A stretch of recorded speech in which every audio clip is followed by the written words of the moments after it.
বেনারসের তীব্র গরমে নিজেকে একটু সতেজ করতে বানিয়ে নিলাম আমের লস্যি।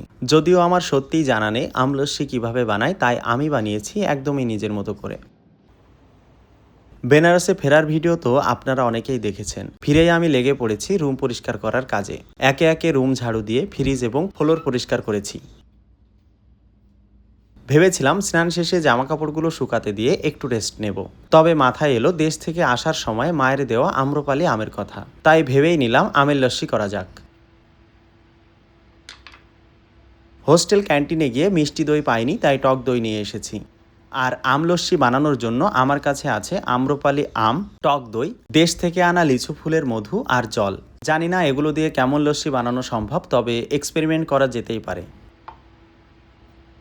সত্যি বলতে বেনারসে কখনো এই আম্রপালি আম পাওয়া তো দূরের কথা, কেউ নামও শুনেছে বলে মনে হয় না, আর না শোনাটাও স্বাভাবিক ব্যাপার।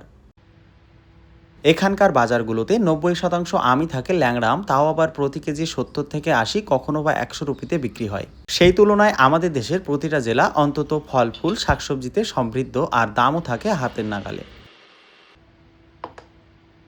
যেহেতু এক্সপেরিমেন্ট, তাই খুব একটা বেশি আম নেইনি। যেটুকু নিয়েছি আমার একার জন্য যথেষ্ট।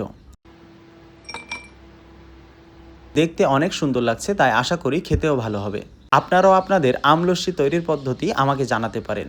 দেখা হবে পরের কোনো ভিডিওতে। ততক্ষণে সবাই ভালো থাকুন, সুস্থ থাকুন।